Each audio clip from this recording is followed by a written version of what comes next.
नमस्कार, आप सबका स्वागत है तक्षशिला एकेडमी जोधपुर के YouTube चैनल पर। और आज अपन बात करेंगे कुछ महत्वपूर्ण प्रश्नों के बारे में, उन प्रश्नों के बारे में और तगड़े तगड़े प्रश्नों के बारे में बात करेंगे जो आपकी प्रतियोगी परीक्षाओं में सीधे पूछे जा सकते हैं।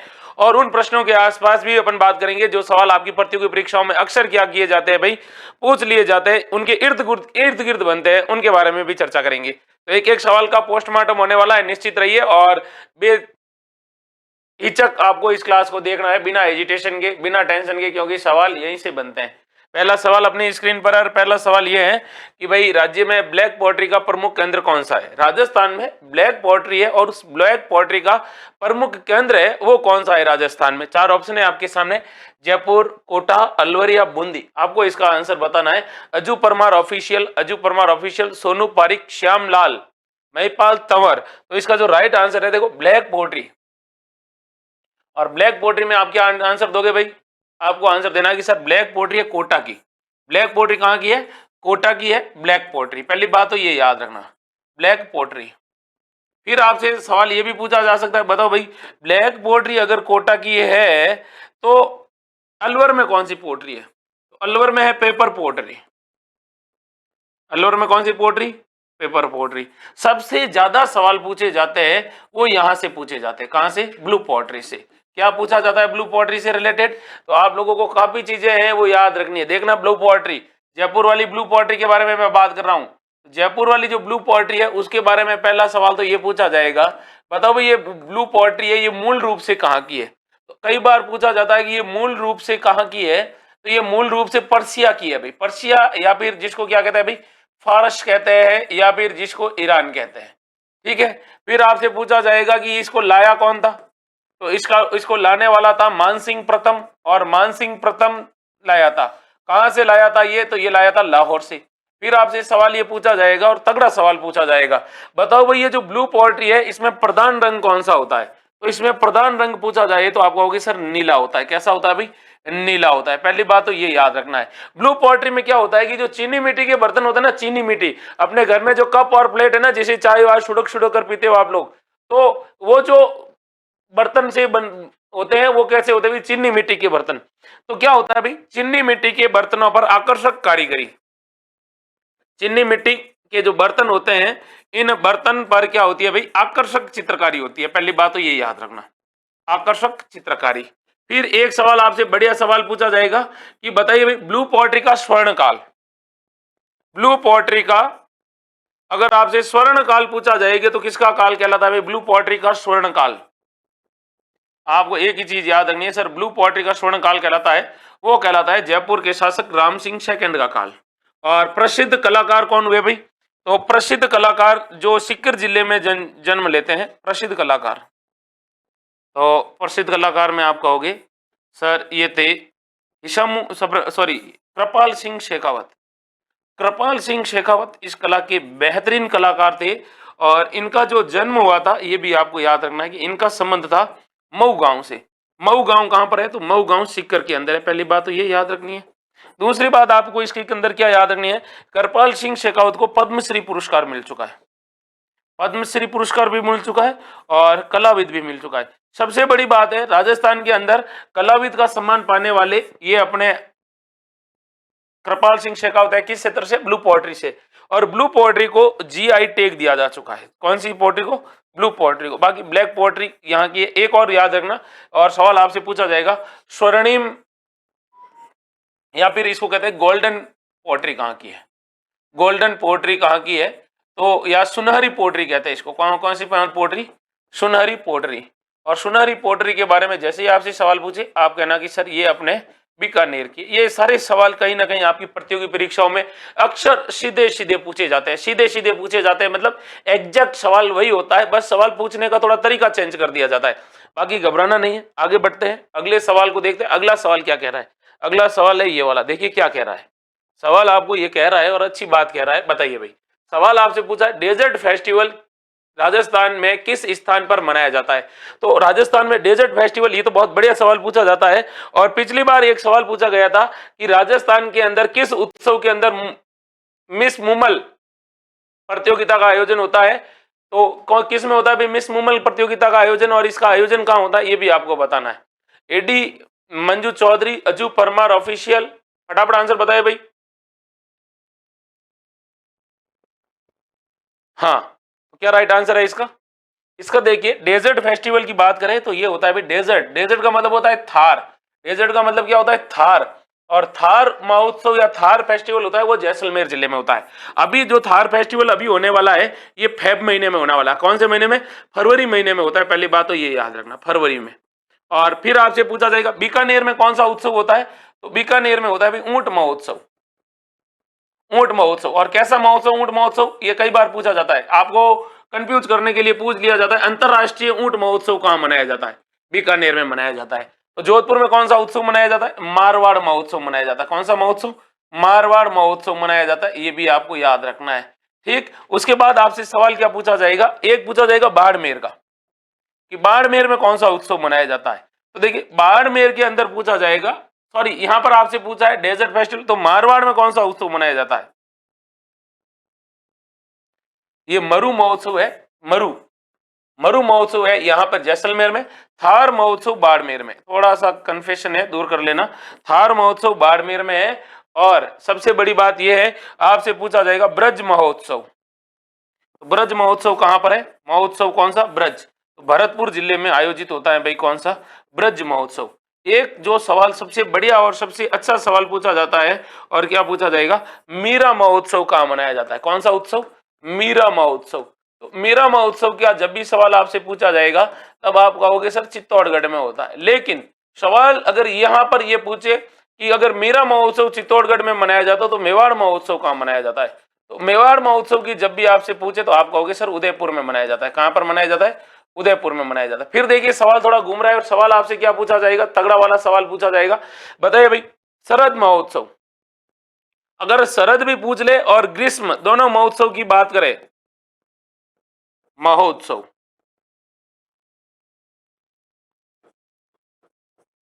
तो आप क्या कहोगे? आप कहोगे सर ये आयोजित होते हैं सिरोही में। कहां होते हैं भाई? सिरोही में होता है, ये याद रखना।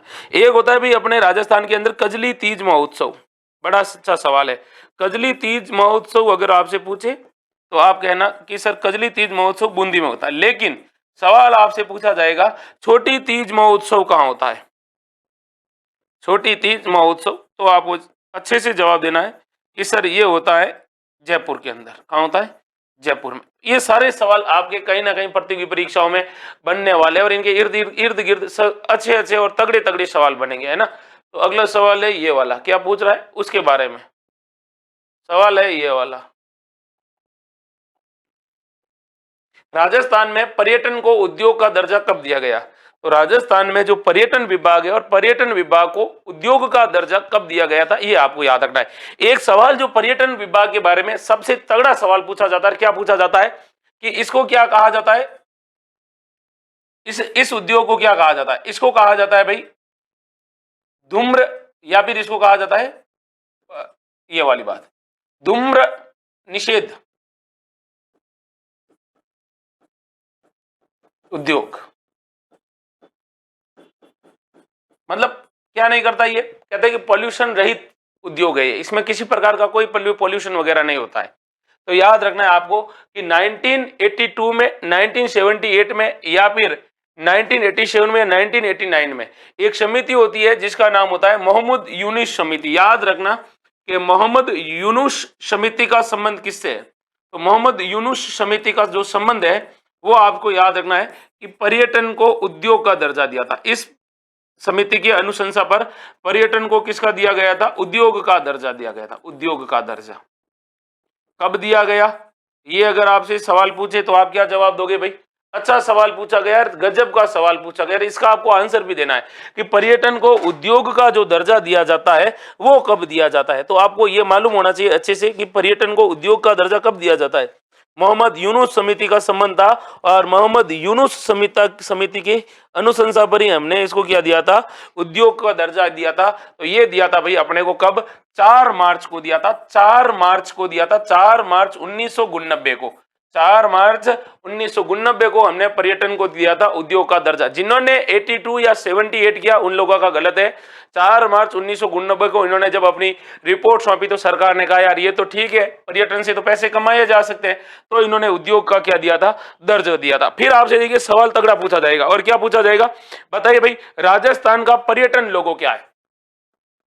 पर्यटन लोगो, राजस्थान का अगर पर्यटन लोगो आपसे पूछा जाएगा तब आप क्या कहोगे? तब आप कहोगे सर ये है अपने पधारो मारे देश, पधारो मारे देश। ये क्या है भाई? राजस्थान का जो पर्यटन लोगो है। फिर आपसे अच्छा सवाल ये पूछा जाएगा कि बताओ भाई राजस्थान के अंदर सर्वाधिक पर्यटक किस जिले में आते हैं? सर्वाधिक पर्यटक किस जिले में आते हैं? तो सर्वाधिक पर्यटक आते हैं भाई जयपुर जिले में। सर्वाधिक पर्यटक किस जिले में आते हैं भाई? जयपुर जिले में आते हैं। और कैसे पर्यटक आते हैं? सर्वाधिक विदेशी पर्यटक। लेकिन सवाल आपसे पूछा जाएगा कि सर्वाधिक देशी पर्यटक कहाँ आ रहे हैं? सर्वाधिक कैसे पर्यटक? देशी पर्यटक अपने राजस्थान के किस जिले में आ रहे हैं? जिसे भारत का मक्का कहा जाता है वो है भाई अजमेर।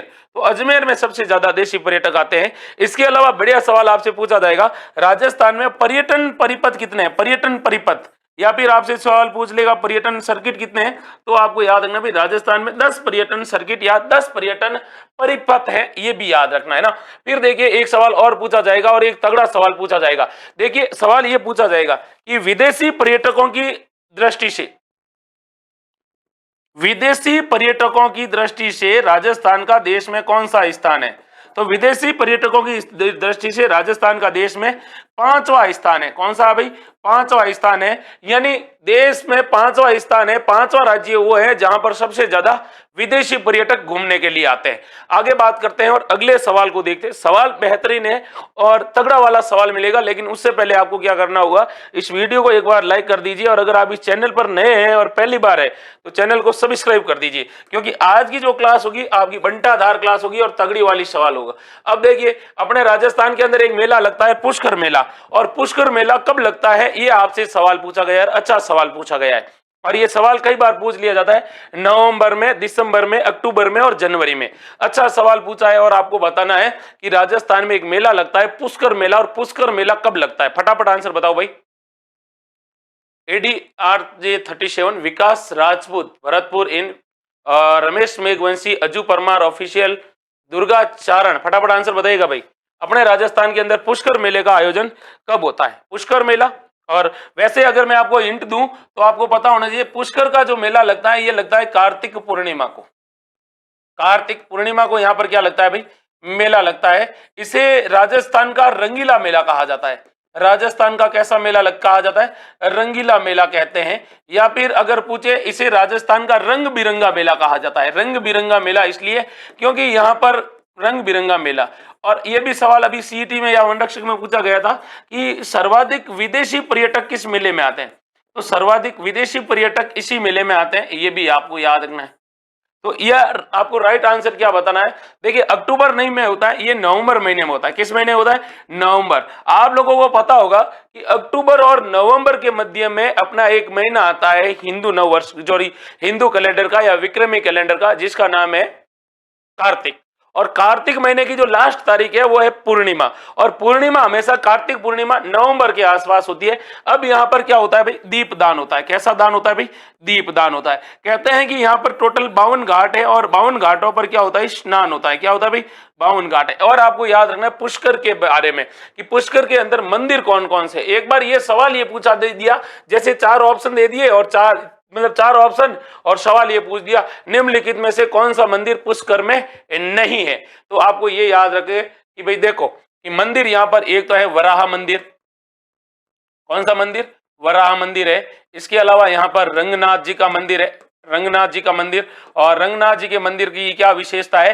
ये द्रविड़ शैली में बना है। सवाल ये भी पूछा गया है, कौन सी शैली में बना हुआ है?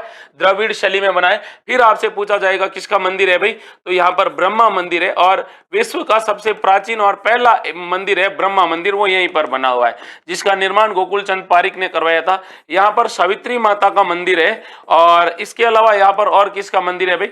गायत्री माता का भी क्या बना हुआ है भाई? गायत्री माता का भी मंदिर बना हुआ है। गायत्री माता का मंदिर बना हुआ है। सबसे बड़ी बात यह है कि यहाँ पर जहांगीर के महल बने हुए हैं। किसके महल बने हुए हैं? जहांगीर के महल भी बने हुए हैं। ये भी आपको क्या रखना है? ये याद रखना है भाई। आगे बात करते हैं और अगले सवाल के बारे में पढ़ते हैं। अगला सवाल क्या कह रहा है उसको ध्यान से देखिएगा। सवाल अच्छा है और तगड़ा सवाल है। ये सवाल देखो, 2011 की जनगणना के अनुसार राजस्थान का लिंग अनुपात कितना है? 2011 के अंदर जो जनगणना हुई थी उस जनगणना में राजस्थान का आपसे पूछा है लिंग अनुपात, सेक्स रेशियो पूछा है कि महिलाओं और पुरुषों के बीच में जो अनुपात है वो कितना होता है। पहली बात तो आप लोगों को पता होगा, आप लोग जब 5वीं या 6वीं में थे तो आपकी सामाजिक विज्ञान के अंदर एक सवाल पूछा जाता सीधा कि लिंग अनुपात किसे कहते हैं। तो उसमें आप लिखते थे कि प्रति वर्ग किलो लिंग अनुपात किसे कहते, तो आप क्या कहते? आप कहते कि 1000 पुरुषों पर महिलाओं की संख्या को लिंग अनुपात कहते हैं। फिर आपसे होता था कि जनघनत्व किसे कहते, तो आप लिखते कि प्रति 1 वर्ग किलोमीटर में रहने वाले लोगों की संख्या को क्या कहा जाता है भाई? जनसंख्या घनत्व कहा जाता है। पढ़ा है कि नहीं पढ़ा, ऐसे सवाल पूछे जाते हैं। तो आपसे क्या सवाल पूछा है? आपसे सवाल ये पूछा है राजस्थान का लिंग अनुपात पूछा है। क्या पूछा है? लिंग अनुपात अकॉर्डिंग टू 2011 की जनगणना के अनुसार। तो लिंगानुपात का जब बात हुई है और लिंगानुपात का जो सवाल पूछा है तो इसके बारे में आपको ध्यान भी रखना है। अच्छा सवाल बनता है यहाँ पर। तो देखिए राजस्थान का जो लिंगानुपात है ना वो आपको याद रखना है। कितना है भाई राजस्थान का लिंगानुपात? गजब का सवाल पूछा है। फिर मैं आपको बताऊं राजस्थान का लिंगानुपात कितना है। तो देखिए राजस्थान का लिंग अनुपात है वो है 928। कितना है भाई? 928 राजस्थान का क्या है भाई? लिंग अनुपात। इसका मतलब ये हुआ कि राजस्थान का लिंग अनुपात 928 है। मतलब आपको 1000 में से अगर 928 घटाए तो आपके पास कितना बचेगा भाई? आपके पास बचेगा कितना भाई? 72। इसका मतलब हमारे यहाँ पर आज भी 72 लड़के हैं, वो कैसे है भाई? बांडा प्रवृत्ति के हैं, अर्थात उनका क्या नहीं हो सकता है भाई? विवाह नहीं हो सकता है। अगर उनको विवाह करना होगा तो ये इधर जाएंगे, यूपी जाओ, बिहार जाओ या फिर एमपी से वो क्या करेंगे भाई? अपनी नई बीनरी लाएंगे और इनका जुगाड़ होगा वो यहीं से होगा। तो ये याद रखना है कि राजस्थान के अंदर जो लिंग अनुपात में 72 लड़के वो हैं जिनकी अभी तक क्या नहीं हो सकती है? ना तो शादी हो सकती है, ना कोई इधर उधर का जुगाड़ बैठ सकता है। तो ये भी याद रखना है कि राजस्थान का जो लिंग अनुपात है 928। लेकिन सबसे बढ़िया सवाल ये पूछा गया था और तगड़ा सवाल ये पूछा गया था कि 2001 की जनगणना के 2001 की जनगणना के अनुसार 2011 की जनगणना में जो लिंगानुपात में वृद्धि कितनी दर्ज की गई। तो देखिए राजस्थान के अंदर 2001 की जनगणना थी, उस 2001 की जनगणना में राजस्थान का लिंगानुपात था 921। और अब देखिए 10 सालों में कितने लोगों का भला हुआ? 7 लोगों का भला हुआ। ये भी आपको याद रखना है। अब देखिए लिंगानुपात के बारे में आपसे सवाल क्या क्या पूछे जाएंगे और तगड़े सवाल पूछा जाएगा। सवाल ये पूछा जाएगा भाई लिंगानुपात की दृष्टि से राजस्थान का देश में स्थान, लिंगानुपात की दृष्टि से राजस्थान का देश में स्थान, राजस्थान का देश में स्थान कौन सा है? तब आप कहोगे सर बहुत ज्यादा हालत खराब है और हमारा जो स्थान है वो है 22वां। कौन सा स्थान है भाई? 22वां है लिंगानुपात की दृष्टि से। फिर आपसे सवाल ये पूछा जाएगा और तगड़ा सवाल पूछा जाएगा, बताओ भाई सर्वाधिक लिंगानुपात वाला जिला। तो सर्वाधिक लिंगानुपात है वो हमारे राजस्थान के किस जिले का है? अगर ये आपसे सवाल पूछे तब आपको याद रखना है कि सर राजस्थान में सर्वाधिक लिंगानुपात है वो है डूंगरपुर का। और डूंगरपुर का जो लिंगानुपात अगर परीक्षा में पूछ ले कितना है तो 994। कितना भी बढ़ा लो, 6 लोग हैं वो भी डूंगरपुर में डूबा डूबा कर रहे हैं। अब देखिए उसके बाद आपसे पूछा जाएगा कि राजस्थान में न्यूनतम लिंगानुपात वाला जिला कौन सा है? न्यूनतम मतलब सबसे कम, न्यूनतम लिंगानुपात वाला जिला कौन सा है? तो अपने राजस्थान में सबसे कम लिंगानुपात है और सबसे ज्यादा हालत खराब है वो किस जिले की? अगर ये सवाल पूछे तो धौलपुर। कहते हैं कि धौलपुर के अंदर आपको अक्सर रात में लोग बाहर बैठे ताश खेलते हुए मिल जाएंगे क्योंकि 846 है। कितना भाई? 846। 1000 में से 846 लड़के शादीशुदा है, बाकी वालों की तो हालत खराब है कि नहीं है? तो होगी, एब्सोल्युटली होगी।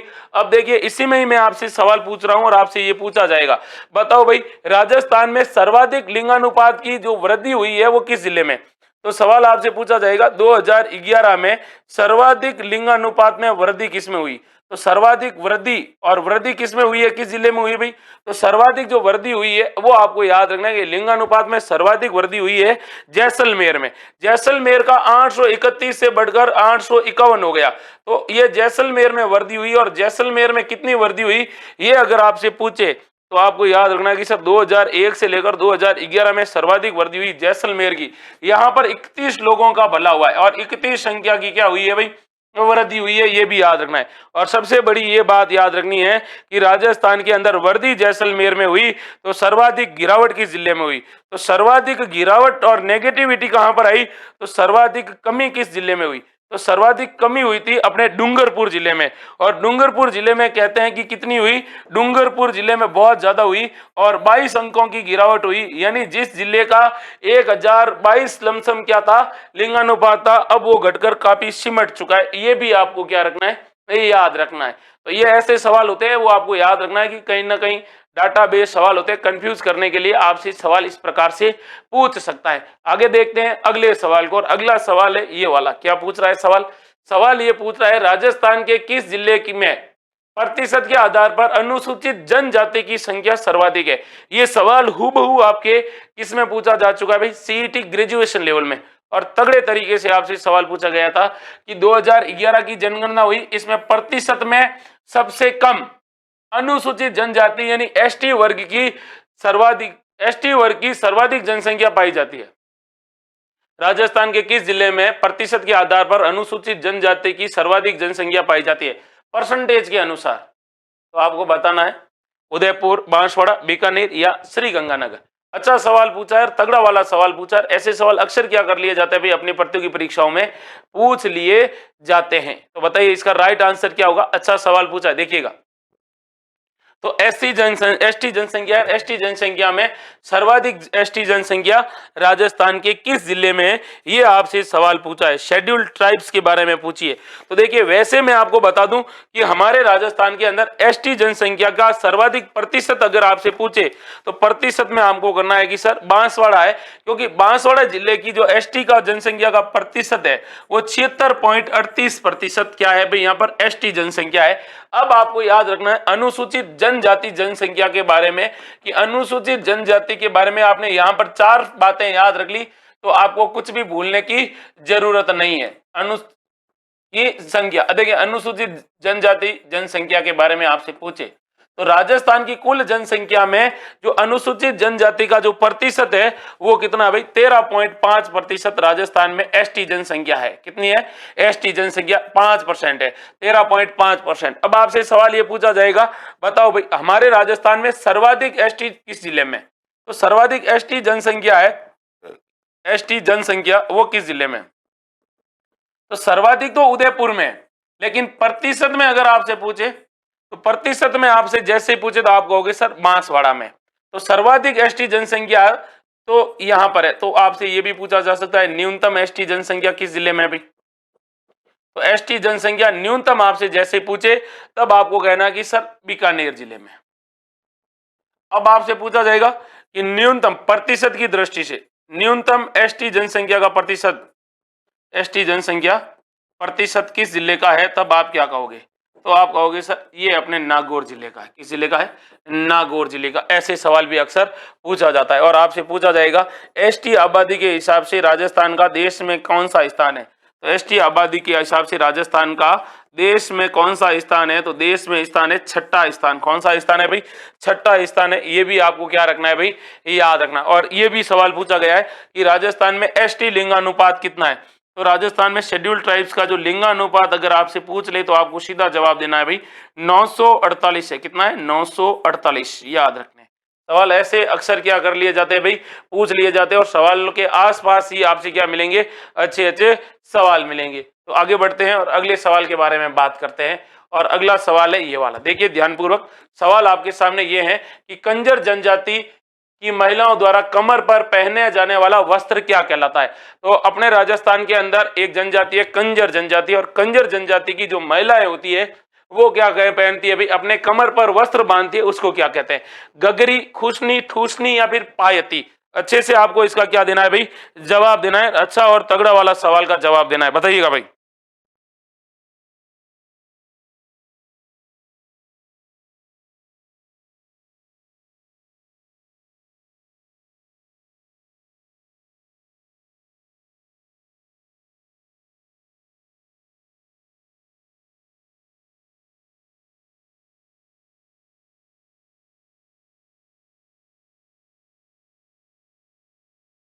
राजस्थान में कंजर जनजाति और कंजर जनजाति से रिलेटेड आपसे क्या पूछे जाएंगे, अच्छे अच्छे तगड़े सवाल पूछे जाएंगे और आपको इसका क्या बताना है, आंसर बताना है। फटाफट आंसर बताइए भाई।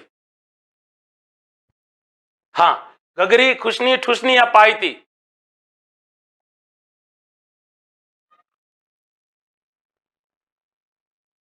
बताइएगा भाई।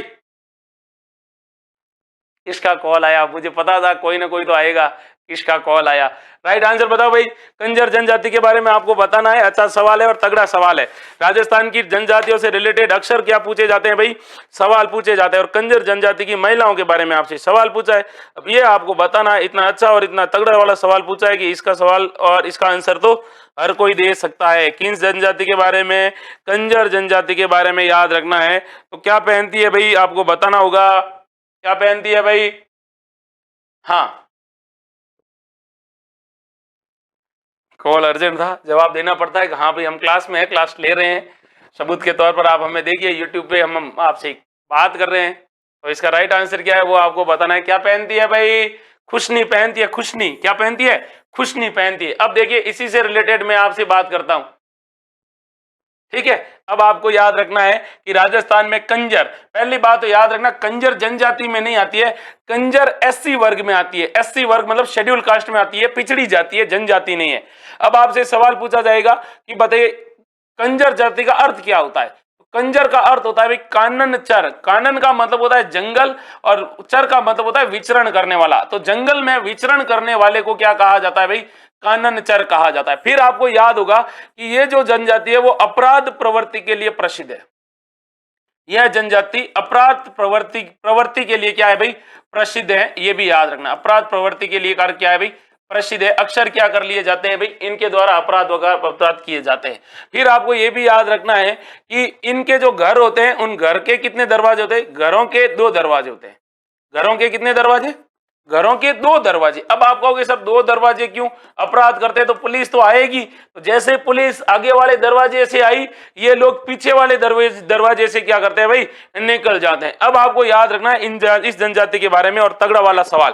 कहते हैं कि ये लोग क्या करते हैं भाई? अपराध करने से पहले, अपराध करने से पूर्व, अपराध करने से पूर्व ये लोग क्या करते हैं भाई? अपराध करने से पूर्व कहते हैं कि ये लोग क्या करते हैं भाई? पाती मांगते हैं। क्या मांगते हैं?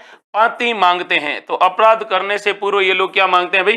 पाती मांगते हैं। ये भी आपको याद रखना है, ईश्वर की पूजा करते हैं। अगला सवाल पूछा जाएगा इनके बारे में कि बताओ भाई इनकी कुल देवी कौन सी माता है। तो कुल देवी के बारे में याद रखना है कि सर कंजरों की जो कुल देवी है, और वो कौन सी कुल देवी है बताना है, कौन सी है?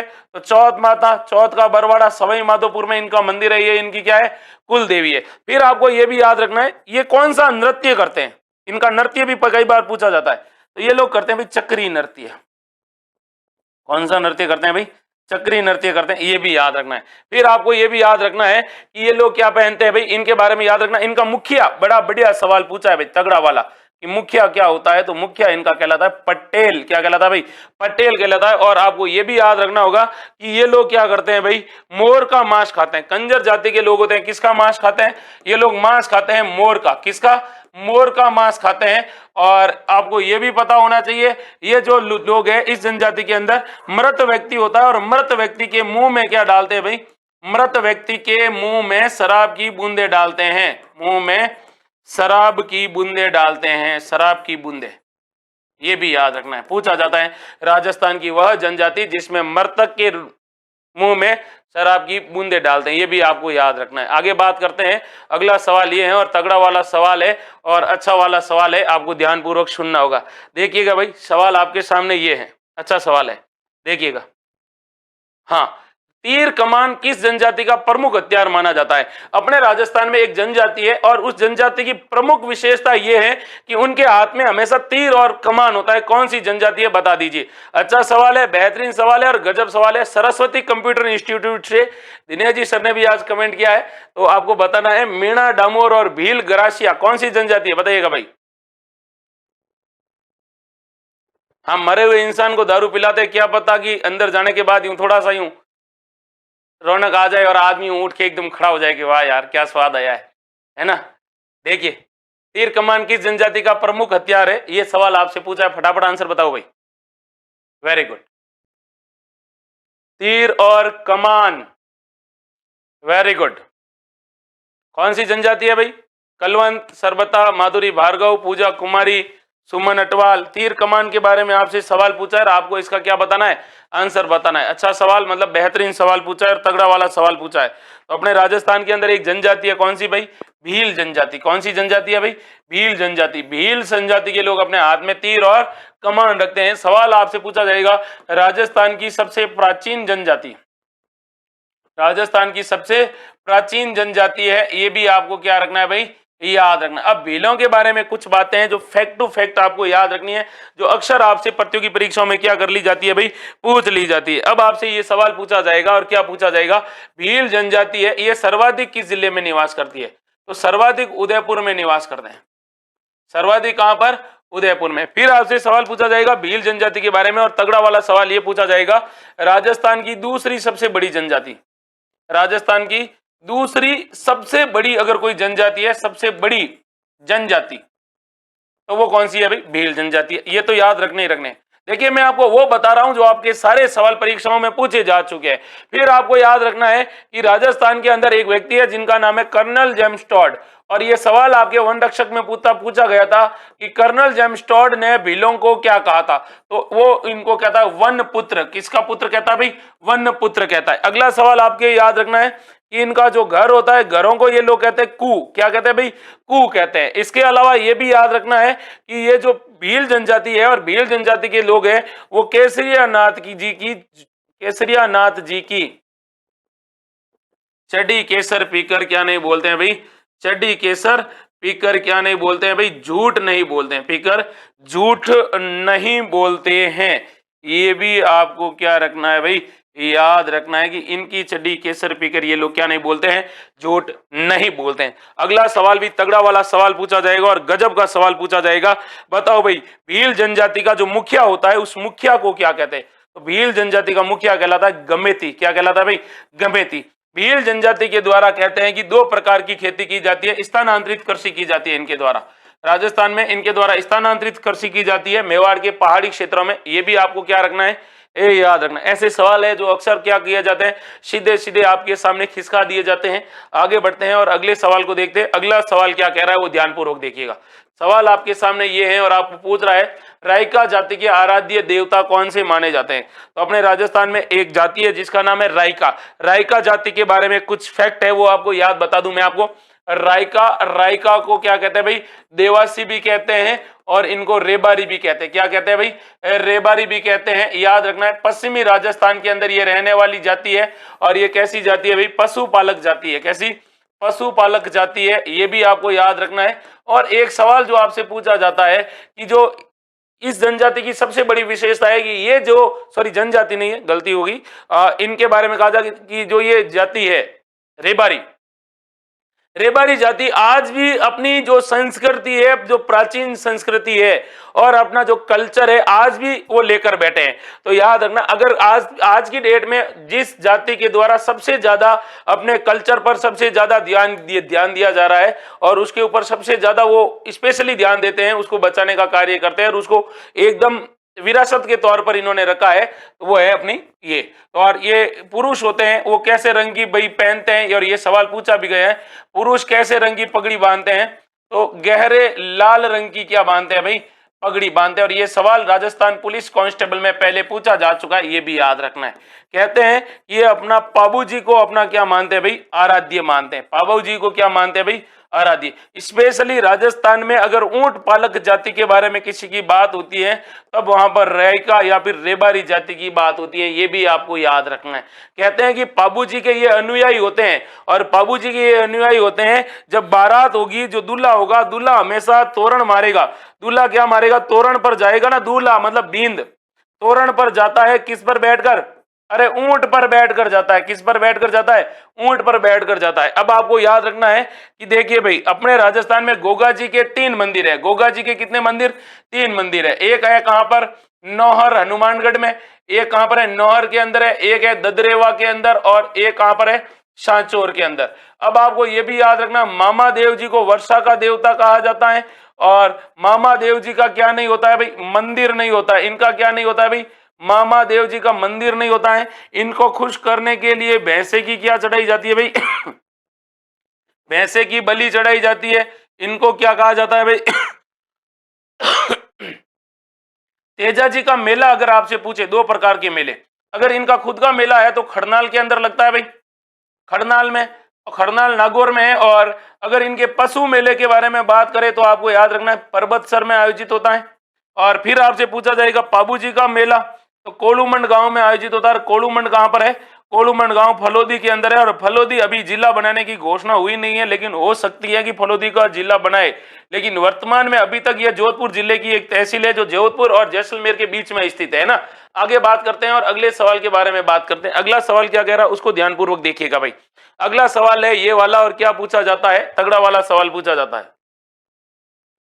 राष्ट्रीय राजमार्गों का सबसे कम लंबाई वाला जिला कौन सा है? तो अपने राजस्थान में नेशनल हाईवे एनएच की सबसे कम लंबाई है वो किस जिले की है? मतलब सबसे कम लंबाई है नेशनल हाईवे की राजस्थान में, राष्ट्रीय राजमार्गों की, वो आपको बतानी है किस जिले में। फटाफट आंसर बता दीजिए भाई। ADR 37, अजू परमार, विकास राजपूत, संगीता परिहार, विकास राजपूत। फटाफट आंसर दे दीजिए भाई। सवाल आपसे तगड़ा पूछा और गजब का सवाल पूछा है। राजस्थान के अंदर नेशनल हाईवे से रिलेटेड आपसे बात की है, तो आपको इसका क्या देना है भाई? जवाब भी देना है। बताइएगा भाई कि राजस्थान में सबसे कम NH किस जिले में है? अच्छा सवाल है और तगड़ा वाला सवाल है। तो राजस्थान में न्यूनतम जो अगर पूछ ले आपसे किस जिले में है, तब आपको क्या बताना है भाई? Very good, very good. क्या बताओगे आप? देखिए, आप कहोगे सर हनुमानगढ़ पहले था, अब हनुमानगढ़ नहीं है, अब करौली हो गया है। क्या है भाई? करौली हो गया। और करौली अब क्या है भाई? करौली है। अब नए डाटा के अकॉर्डिंग अभी जो नए आए हैं लेटेस्ट, पहले हनुमानगढ़ था। अब आपको NH के बारे में आपको कुछ बातें याद रखनी है। और क्या याद रखनी है भाई? कि राजस्थान में वर्तमान में NH कितने हैं? राजस्थान में वर्तमान में कितने NH है भाई? 48 NH है। कितने है भाई? 48 NH है। और आपको यह भी याद रखनी है कि राजस्थान में NH की अगर आपसे लंबाई पूछ ले कि नेशनल हाईवे या राष्ट्रीय राजमार्गों की राजस्थान में लंबाई कितनी है, तो 10,618 किलोमीटर है। ये तो आपको याद रखना ही रखना है। फिर आपसे सवाल ये पूछा जाएगा कि राजस्थान के अंदर जो NH है, और NH के बारे में क्या पूछा जाएगा कि बताओ भाई हमारा जो राजस्थान है और इस राजस्थान में NH की सर्वाधिक लंबाई किस जिले में? सर्वाधिक NH की लंबाई या सर्वाधिक NH किस जिले में? अगर ये आपसे पूछे कि राजस्थान में सर्वाधिक NH की लंबाई किस जिले में है, तो आप कहोगे सर वो है बाड़मेर जिले में। किस जिले में? बाड़मेर जिले में। तो सबसे कम लंबाई किस जिले में? तो सबसे कम लंबाई के बारे में पूछे कि न्यूनतम NH की लंबाई कहां पर है? न्यूनतम NH का मतलब नेशनल हाईवे, और ये आपसे लंबाई के बारे में बात करें तो आप कहोगे सर करौली है। कहां पर है? करौली है। ये भी आपको याद, ऑप्शन के अकॉर्डिंग इस प्रश्न में हनुमानगढ़ होगा, बाकी करौली में न्यूनतम है। अब आगे बात करता हूं मैं आपके सामने, और आपसे सवाल ये पूछा जाएगा कि राजस्थान के अंदर सबसे व्यस्त NH कौन सा है? राजस्थान का सबसे व्यस्ततम NH, राजस्थान का सबसे व्यस्त NH कौन सा है? NH मतलब व्यस्त, NH मतलब नेशनल हाईवे, व्यस्त NH। अच्छा सवाल पूछा जाएगा यहां से। तो राजस्थान का सबसे व्यस्त NH आपसे पूछा जाएगा कौन सा है? पहले अलग था और अब आपके तगड़ा वाला सवाल बन गया है, वो है NH 48। कौन सा है भाई? नेशनल हाईवे 48 है, वो राजस्थान का सबसे व्यस्त हाईवे है। ये भी आपको क्या रखना है? याद रखना है। और राजस्थान से गुजरने वाला सबसे लंबा NH कौन सा है? राजस्थान से गुजरने वाला सबसे लंबा NH अगर पूछे नेशनल हाईवे की बात करें तो आप कहना कि सर NH52 राजस्थान से गुजरने वाला सबसे लंबा NH याद रखना है। और सबसे बड़ी बात है कि आपसे सवाल ये पूछा जाएगा कि पूर्णतया राजस्थान से गुजरने वाला NH कौन सा है। राजस्थान से गुजरने वाला NH, जो पूर्णतः राजस्थान से गुजरने वाला NH अगर आपसे पूछे तो आप कहोगे सर NH25 है। कौन सा है भाई? NH25 राजस्थान में पूर्णतः से गुजरता है। जिस प्रकार से बनास नदी पूर्णतः राजस्थान में बहती है वैसे ही है ना, तो ये भी आपको याद रखना है। अच्छा सवाल है, बेहतरीन सवाल है और तगड़ा सवाल है। आगे बात करते हैं और अगले सवाल के बारे में देखते हैं। अगला सवाल क्या कह रहा है वो उसको ध्यानपूर्वक देखिएगा। सवाल है आपके सामने ये वाला कि राजस्थान के कितने जिलों में मरु विकास कार्यक्रम चलाया जा रहा है।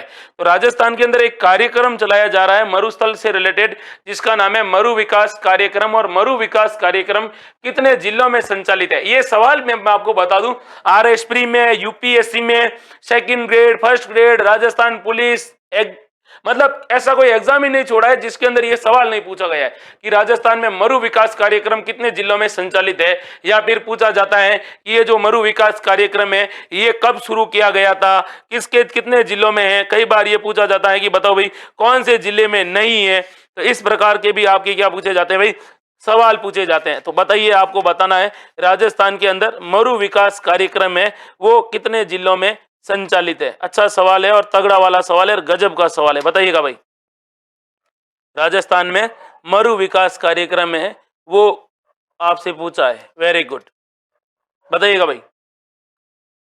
और सवाल आपसे पूछा है मरु विकास कार्यक्रम, पता सबको है, बस आपको बताना है कि राजस्थान के अंदर मरु विकास कार्यक्रम है वो कितने जिलों में संचालित है। अच्छा सवाल है और तगड़ा वाला सवाल है। बताइए भाई, फिर मैं आपको बताता हूं कि ये जो कार्यक्रम चल रहा है वो कितने जिलों में चल रहा है। हाँ, तो कितने जिलों में चल रहा है भाई? ये चल रहा है अपने राजस्थान के कितने जिलों में? 16 जिलों में चल रहा है। मरु विकास कार्यक्रम के बारे में कुछ बातें हैं जो आपको फैक्ट टू फैक्ट याद रखनी है और तगड़े तरीके से याद रखनी है। ये कार्यक्रम कब शुरू हुआ था? तो ये कार्यक्रम शुरू होता है भाई 1977-78 में शुरू होता है।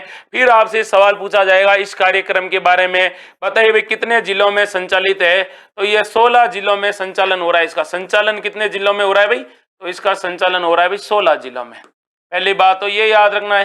फिर आपसे सवाल ये पूछा जाएगा और सवाल ये पूछा जाएगा कि बताओ भाई इसमें केंद्र और राज्य का वित्तीय अनुपात कितना है। केंद्र राज्य है उसका अगर वित्तीय अनुपात अगर पूछे कि भाई केंद्र इसको कितना दे रहा है और राज्य इसको कितना दे रहा है, इस कार्यक्रम में कितने पैसे लगा रहा है, तो अगर आपसे पूछे, देखिए अगर केंद्र की बात हुई है पहले तो आप कहोगे सर ये जो केंद्र और राज्य का अनुपात है वो 75:25 है। फिर आपको याद रखना है कि इसका उद्देश्य क्या है। तो इसका उद्देश्य है कि राजस्थान के अंदर मरुस्थलीकरण को रोकना, वनीकरण को बढ़ावा देना और मरु के विकास के लिए कार्य करना। वर्तमान में 16 जिलों में संचालित है, 14 जिले नहीं है। 14 जिले पहले थे, 2 जिले अब जोड़ दिए गए हैं। ये भी आपको याद रखना है। 2 बातें और बता दूं मैं, मरुस्थल से रिलेटेड एक कार्यक्रम है जो आपको याद भी रखना है और ये सवाल आपसे पूछा भी जाता है, तगड़ा वाला सवाल पूछा जाता है। देखिए आपसे ये सवाल पूछा जाएगा, बताओ भाई सूखा संभावित कार्यक्रम, ये सवाल सूखा संभावित कार्यक्रम राजस्थान में आपसे पूछा जाएगा कि सूखा संभावित क्षेत्र कार्यक्रम, जिसको क्या नाम दिया जाता है इंग्लिश के अंदर 3 शब्दों में 4 शब्दों में कहा जाता है DPAP। ये DPAP है, ये कब शुरू हुआ? तो 1974-75 के अंदर ये कार्यक्रम शुरू हुआ था। फिर आपसे सवाल पूछा जाएगा इसमें केंद्र और राज्य का वित्तीय अनुपात क्या है। तो केंद्र और राज्य का अनुपात 50:50 है, दोनों बराबर पैसे लगा रहे हैं। और आपको ये भी याद रखना है इसके बारे में कि इसका मतलब उद्देश्य क्या है। तो इसका उद्देश्य है कि सूखाग्रस्त क्षेत्रों के अंतर्गत क्या करना भाई, सूखाग्रस्त क्षेत्रों का विकास करना, ये इसका क्या है भाई उद्देश्य है। और आपसे कई बार पूछा जाता है DPAP कार्यक्रम, ये भी आपको क्या रखना है भाई, याद रखना है। अच्छा सवाल है और तगड़े तगड़े सवाल आपसे पूछे जाते हैं, क्योंकि वो अकाल वकाल शेर तीजो कुरियो आंटो काल, ये तो सवाल पहले बन चुके हैं। तो क्या पता कि इस बार सवाल यहां से आपके फेंक दे, ये भी याद रखना है ना। तो आगे बढ़ते हैं, फिर अगला सवाल देखते हैं। अगला सवाल है ये, सवाल पूछा है कि कालीबंगा पुरातात्विक स्थल की खोज का श्रेय किस विद्वान को दिया जाता है। तो राजस्थान की सभ्यताओं में से, सिविलाइजेशन में से सवाल आपसे पूछा है कि अपने राजस्थान के अंदर एक कार्यक्रम है, और सॉरी एक सभ्यता है जिसका नाम है कालीबंगा सभ्यता, और कालीबंगा सभ्यता से रिलेटेड आपको पूछा है। बताइएगा भाई, अच्छा सवाल और गजब का सवाल है, बताइएगा। रमेश मेघवंशी, मंजू चौधरी, राज खटीक, इंदिरा पटेल, अजीत गुर्जर, अजू परमार। हाँ बताइएगा, और वीडियो को फटाफट लाइक भी ठोक दीजिएगा। कालीबंगा पुरातात्विक स्थल है, इसकी खोज का श्रेय दिया जाता है एक घोष को दिया जाता है। एक घोष बहुत बढ़िया महिपाल, 1952 में इसकी क्या होती है भाई, खोज होती है। 1952 में इसकी क्या होती है भाई, खोज होती है, ये याद रखना है। अब आपको ये भी याद रखना है कि इसका जो उत्खनन का कार्य किया गया बालकृष्ण थापर और बाल बी लाल के द्वारा। तो अगर उत्खनन के बारे में भी अगर आपसे पूछे तो दो व्यक्ति याद रखना, एक थे बालकृष्ण थापर और एक थे बीबी लाल। ये वाले आदमी नहीं थे, वी.एन. मिश्र नहीं थे। अब आपको याद रखना है कि कालीबंगा सभ्यता से रिलेटेड आपसे क्या क्या सवाल पूछा जाएगा। पहली बात तो आपसे सवाल पूछी जाएगी ये कहां पर है, तो आप कहोगे सर ये हनुमानगढ़ जिले में। कहां पर है, हनुमानगढ़ जिले में। फिर आपसे सवाल पूछा जाएगा किस नदी के किनारे यह सभ्यता मिली, तो गग्गर। और गग्गर अगर ऑप्शन में नहीं मिले आपको तो आप कहोगे सर प्राचीन एक नदी थी, प्राचीन सरस्वती। कौन सी, प्राचीन सरस्वती नदी थी, और प्राचीन सरस्वती नदी के किनारे थी। फिर आपसे सवाल पूछा जाएगा ये जो सभ्यता है, इस सभ्यता के बारे में याद रखना है कि इस सभ्यता को क्या कहा जाता है, हड़प्पा सभ्यता की तीसरी राजधानी। हड़प्पा सभ्यता की तीसरी क्या कहा जाता है, इसको राजधानी कहा जाता है। फिर आपको याद रखना है कि यहां से क्या मिला भाई, यहाँ पे काफी चीजें मिली है, तो आपको याद रखना है यहाँ पर अग्नि वेदिकाएं मिली है, अग्नि वेदिकाएं मिली है। इसके अलावा यहाँ पर क्या मिला है भाई, अग्नि वेदिकाओं के अलावा तो यहाँ पर जूते हुए खेत के साक्ष्य मिले हुए हैं। जूते हुए खेत के सबूत मिले, कई बार पूछा जाता है, बिल्कुल मिले। इसके अलावा क्या मिला है यहाँ पर, तो जूते हुए खेत के, और किसकी हड्डी, ऊंट की हड्डी। किसकी हड्डी मिली है, ऊंट की हड्डी मिली है। और क्या मिला है यहाँ से, तो आपको ये भी याद रखना है कि एक खोपड़ी मिली है, और खोपड़ी के अंदर क्या मिले भाई, खोपड़ी, और खोपड़ी में कितने छेद मिले, 6 छेद मिले। मस्तिष्क शोथ बीमारी का इलाज होगा, ऐसा यहाँ पर बताया जाता है। किस सभ्यता के बारे में, कालीबंगा सभ्यता के बारे में। और विश्व में प्राचीनतम, सबसे इंपॉर्टेंट लाइन है कि भूकंप के अवशेष मिले हैं। यहाँ पर क्या मिले भाई, भूकंप के अवशेष यहीं से मिले, विश्व में प्राचीनतम। और सबसे बड़ी बात याद रखना कि कालीबंगा को इसलिए कहा जाता है कालीबंगा क्योंकि यहाँ पर काले रंग की क्या मिली है भाई, काले रंग की चूड़ियां मिली है। लेकिन एक सवाल जो खतरनाक सवाल है और डापाचूक करने वाला सवाल है, एक सभ्यता है, याद रखना, मैं यहाँ पे आपको हाईलाइट करके बता रहा हूँ कि अपने राजस्थान के अंदर एक सभ्यता है, और वो सभ्यता है किराड़ोत सभ्यता। यहाँ पे लिखवा रहा हूँ, थोड़ा ध्यान से सुनिएगा। किराड़ोत सभ्यता मिली है जयपुर में। कहाँ मिली, जयपुर में। और यहां पर 28 चूड़ियों के 2 सेट मिले हैं, 28 चूड़ियों के 2 सेट मिले हैं, ये भी आपको याद रखना है। 28 चूड़ियों के कितने सेट मिले, 2 सेट मिले, ये भी आपको क्या रखना है भाई, याद रखना है। इसके अलावा यहाँ पर क्या मिली है भाई, सूर्य तापी ईंटें मिली हैं, ये भी आपको याद रखना है। अगला सवाल देखते हैं, अगला सवाल क्या कह रहा है, उसको थोड़ा अच्छे से देखोगे तो आपकी काफी चीजें क्लियर हो जाएगी। सवाल आपसे ये पूछा है, हाँ, किस ऐतिहासिक स्थान को प्राचीन भारत का टाटा नगर कहा जाता है। तो प्राचीन भारत का क्या कहा जाता है भाई, टाटा नगर कहा जाता है। और ये टाटा नगर प्राचीन भारत का किसे कहा जाता है, ये आपसे पूछा है। और अक्सर ऐसे सवाल पूछ लिए जाते हैं, इसका आपको आंसर भी देना है। फटाफट बताइए, नगरी, नगर, रेड, या फिर आपके सामने है गणेश्वर। और प्राचीन भारत का कौन सा नगर पूछा है आपसे, टाटा नगर पूछा है। अच्छा सवाल मिलता है, और ऐसे सवाल अक्सर क्या कर लिए जाते हैं भाई, पूछ लिए जाते हैं। तो किसको कहा जाता है, प्राचीन भारत का टाटा नगर। अगर ये आपसे पूछे तो आप क्या जवाब दोगे, बताइएगा। वेरी गुड, प्राचीन भारत का टाटा नगर किसे कहा जाता है, ये आपको बताना है। हाँ, तो राइट आंसर क्या है भाई, याद है आपको। वेरी गुड, आप कह रहे हो कि सर रेड सभ्यता है, लेकिन सवाल का पैटर्न कैसे बदला उसको आप थोड़ा सा ध्यान से देखोगे तो आपके समझ में आ जाएगा। रेड सभ्यता किस जिले में, टोंक जिले में। रेड सभ्यता राजस्थान के किस जिले में? टोंक जिले में। अब आपसे पूछा जाएगा कौन सी नदी के किनारे मिली, तो आप कहोगे सर ढील नदी। कौन सी नदी? ढील नदी है।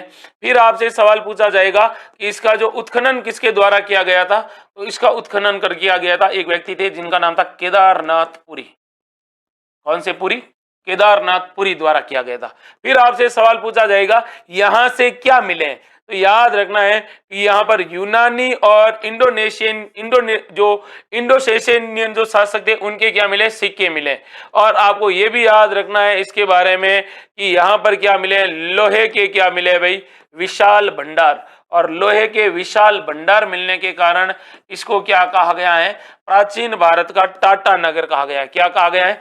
टाटा नगर। इसके अलावा यहाँ पर मौर्य कालीन और सूर्य शुंग कालीन सभ्यता के भी क्या मिले हैं भाई? अवशेष मिले हैं। ये भी आपको याद रखना है। देखिए नगरी कहां पर है? चित्तौड़गढ़ में। ये भी आपको कन्फ्यूजन है वो दूर कर देनी है। नगरी चित्तौड़गढ़ में है। नगर कहां पर है? टोंक में है। और गणेश्वर सभ्यता कहां पर है? ये आपको पता है। सीधे सीधे सवाल है जो अक्सर क्या कर लिए जाते हैं भाई? आपसे सीधे सीधे तरीके से पूछ लिए जाते हैं। आगे बढ़ते हैं और अगले सवाल के बारे में देखते हैं। अगला सवाल है ये वाला, राजस्थान का कौन सा शहर है जिसे 100 द्वीपों का शहर कहा जाता है? तो राजस्थान में 100 द्वीपों का शहर किसे कहा जाता है, ये आपको बताना है।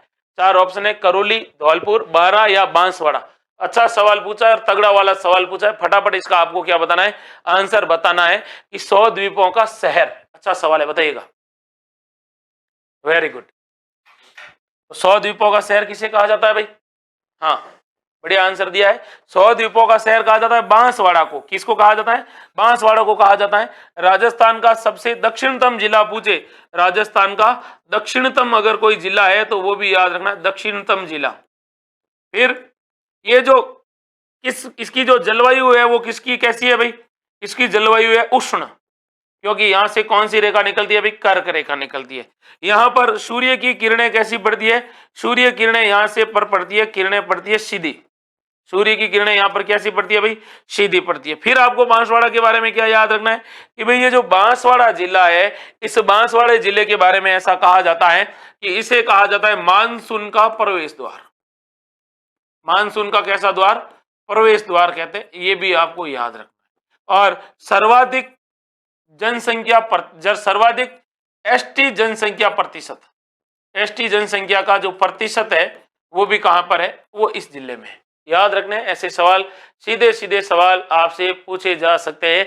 जैसे महेश डामोर कह रहे हैं कि sir I am from Banswara. कौन सा वाड़ा?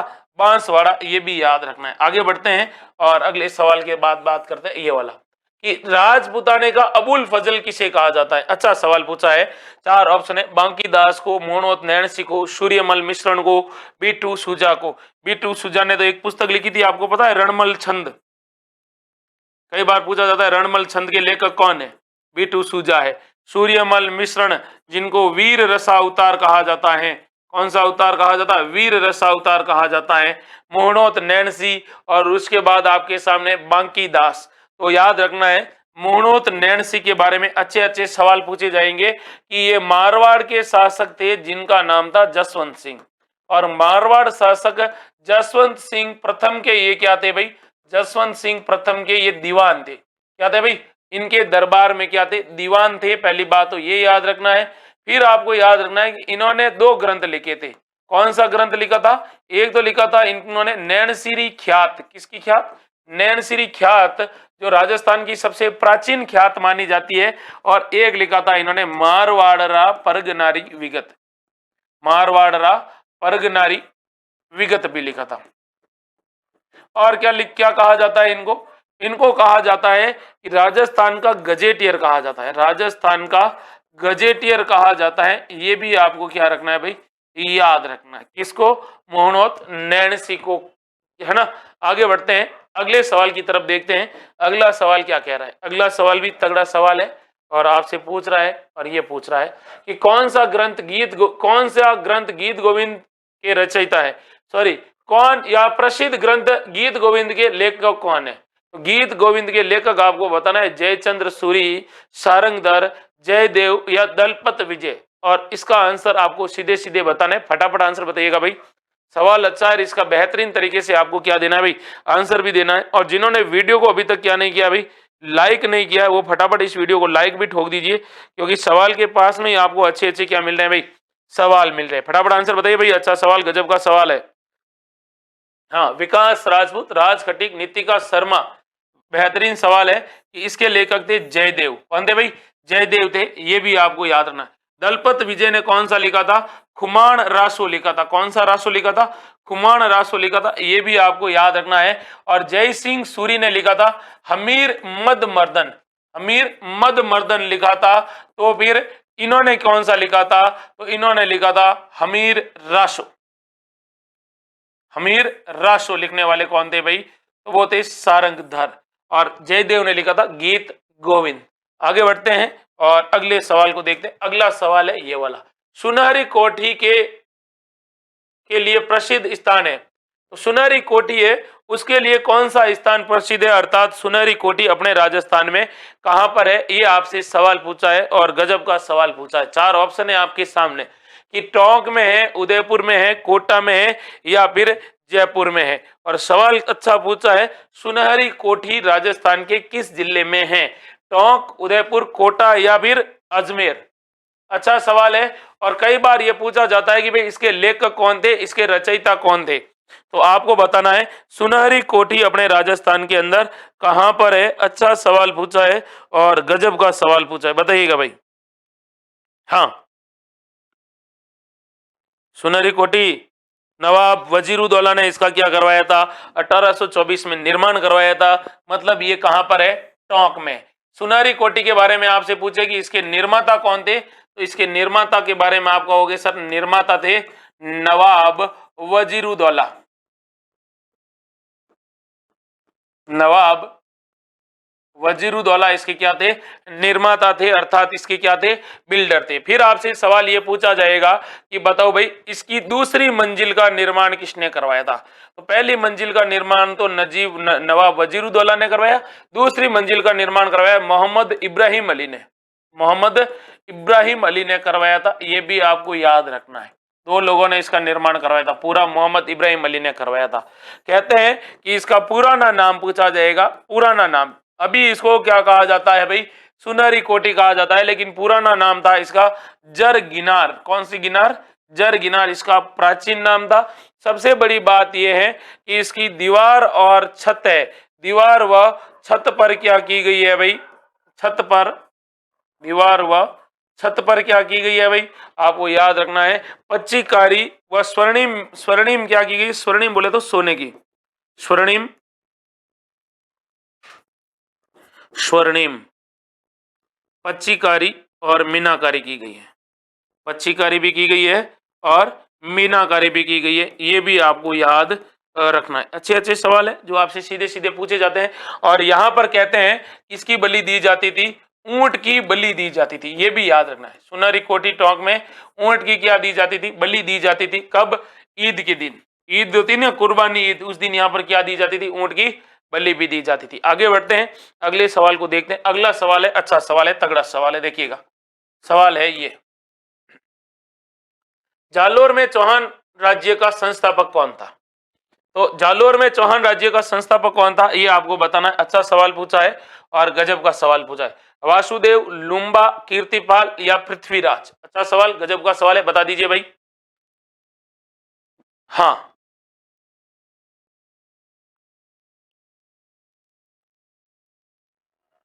जालोर में चौहान वंश का संस्थापक आपसे पूछा है,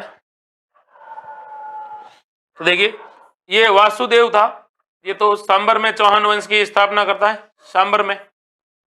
फिर लुम्बा होता है, ये कहां पर करता है भाई, लुम्बा ने सिरोही में की थी, कीर्तिपाल ने जालोर में की थी।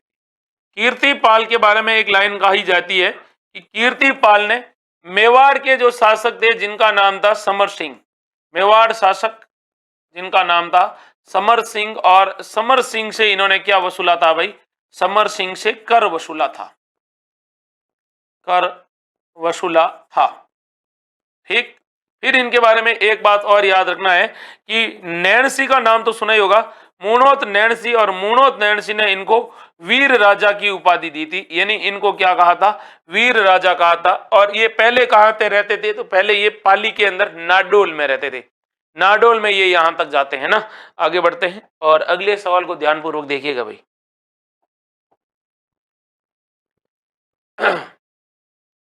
1857 की क्रांति के समय चेलावास का युद्ध कब लड़ा गया? अच्छा सवाल पूछा गया, तगड़ा सवाल पूछा गया। देखो 1857 की क्रांति, 1857 की क्रांति में एक युद्ध होता है चेलावास का युद्ध, और चेलावास का युद्ध कब होता है ये आपको बताना है। आपके सामने बराबर 4 ऑप्शन है, अच्छे आंसर है और अच्छे से आपको बताना भी है। 10 सितंबर 1857, 18 दिसंबर 1857, 18 नवंबर 1857 या 18 सितंबर 1857।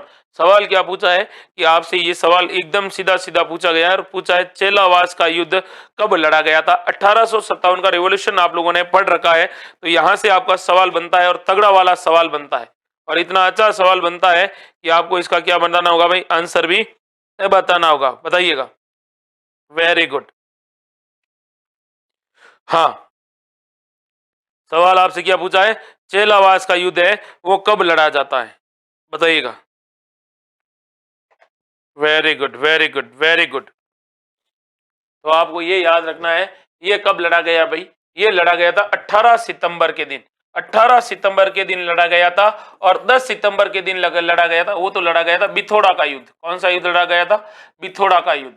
लेकिन बिथोड़ा का युद्ध, और ये कौन सा युद्ध था, चेलावास का युद्ध। और इस चेलावास युद्ध के बारे में आपको 3 बातें याद रखनी है जो आपसे पूछी जाएगी। चेलावास का युद्ध जो कब लड़ा जाता है भाई, 18 सितंबर 1857 को लड़ा जाता है। और किस के मध्य लड़ा जाता है, तब आपको क्या जवाब देना है कि सर ये युद्ध लड़ा जाता है AGG Lawrence, AGG Lawrence, AGG Lawrence के साथ और कौन होते हैं भाई, वो पॉलिटिकल एजेंट मारवाड़ का जिसका नाम होता है मैक मैसन। तो मैक मैसन होता है, मैक मैसन के साथ किसकी सेना होती है भाई, मारवाड़ की सेना होती है, मारवाड़ की सेना। और इनके सामने कौन होते हैं भाई, तो इनके सामने होते हैं, वो होते हैं आउवा के ठाकुर। और आउवा के ठाकुर कौन होते हैं भाई, कुशाल सिंह होते हैं। इनके बीच में ये युद्ध होता है, और इसमें विजय कौन होता है, विजय होते हैं कुशाल सिंह। और कुशाल सिंह ने पीए मैक मैसन का गला काट दिया था, और गला काटकर कहां लटका दिया गया था, इसका गला काटकर आउवा के किले पर लटकाया गया था, आउवा के दुर्ग पर लटकाया गया था। याद रखना है, ये भी सवाल पूछा गया है। फिर इस सवाल पूछा जाएगा इसके बारे में, और तगड़ा सवाल पूछा जाएगा, इस युद्ध को क्या कहा जाता है, इस युद्ध को काले व गोरों का युद्ध कहा जाता है, काले व गोरों का युद्ध कहते हैं इस युद्ध को, ये भी याद रखना है।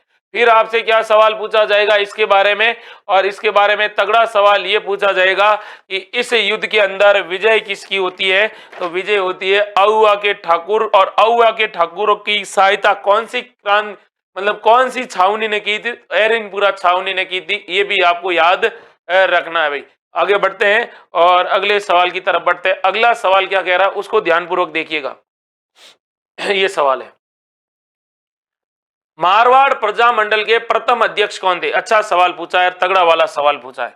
मारवाड़ प्रजामंडल जिसकी स्थापना 1938 में हुई थी, ये तो याद रखना ही रखना है कि स्थापना कब होती है भाई, स्थापना 1938 में हुई, ठीक है 1938 में हुई थी। लेकिन फिर अगला सवाल पूछा जाएगा संस्थापक कौन थे, तो संस्थापक थे भाई जय नारायण व्यास, जय नारायण व्यास थे, ठीक है। तो फिर जय नारायण व्यास ने इस प्रजामंडल का अध्यक्ष किसे बनाया, ये अगर आपसे सवाल पूछा जाएगा तब आपको इसका क्या देना है भाई, जवाब देना है कि भाई मारवाड़ प्रजामंडल है, इस प्रजामंडल के अध्यक्ष कौन थे। अगर ये आपसे पूछे तो आप क्या जवाब दोगे। अच्छा सवाल है और गजब सवाल है, और मारवाड़ प्रजामंडल से रिलेटेड अक्सर आपसे क्या पूछे जाते हैं भाई, सवाल भी पूछे जाते हैं। तो इसके जो अध्यक्ष बनाए गए थे वो किसका बनाया गया था भाई, अध्यक्ष, तो ये बनाया गया था भंवरलाल निगम को, भंवरलाल निगम को बनाया गया था, ये याद रखना है। फिर आपसे सवाल ये पूछा जाएगा कि किस रियासत में कृष्णा दिवस मनाया गया था, तो मारवाड़ रियासत में ही कृष्णा दिवस मनाया गया था, ये भी आपको क्या रखना है, याद रखना। एक सवाल आपसे ये भी पूछा जाएगा 1938 में मारवाड़ लोक परिषद के संस्थापक कौन थे, या लोक परिषद की स्थापना किसने की थी? तो मारवाड़ लोक परिषद की स्थापना किसने की? तब आप क्या कहोगे सर, ये करने वाले थे रणछोड़ दास गट्टानी।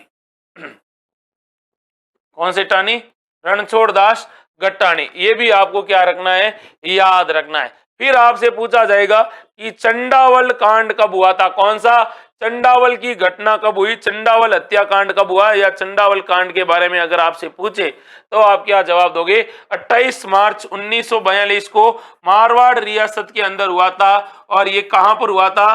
तो ये गांव पड़ता है सोजत, सोजत के पास में हुआ था। ये आपको क्या रखना है, याद रखना है। और सबसे बड़ी बात यह है कि मारवाड़ प्रजामंडल के एक नेताजी थे, एक व्यक्ति थे, जिनका क्या नाम था भाई? जिनका नाम था अपने कौन से? जिन्होंने 42 दिन तक भूख हड़ताल की थी, जिनकी मृत्यु हो गई थी, बाल मुकुंद बिस्सा। और बाल मुकुंद बिस्सा की क्या होती है? मृत्यु होती है भूख हड़ताल के कारण। और राजस्थान के अंदर जब इनकी मृत्यु होती है तो इनके अंतिम संस्कार में 1 लाख से ज्यादा लोग आते हैं उस समय में, याद रखना है ना। आगे बढ़ते हैं, अगला सवाल देखते हैं। हाँ, राजस्थान के एकीकरण के समय संयुक्त राजस्थान की राजधानी किसे बनाया गया? तो एकीकरण हुआ था, और एकीकरण में आपसे कौन सा राजस्थान पूछा है? संयुक्त राजस्थान। और संयुक्त राजस्थान की राजधानी शाहपुरा, कोटा, उदयपुर और प्रतापगढ़। अच्छा सवाल पूछा है, संयुक्त राजस्थान की राजधानी बतानी है आपको, बता दीजिए भाई। नागौर के डीडवाना में इनका क्या होता है? जन्म होता है। बताइए भाई, राजस्थान के एकीकरण के समय और एकीकरण के समय आपसे क्या पूछा गया है? अच्छा सवाल पूछा है, तगड़ा सवाल पूछा गया है।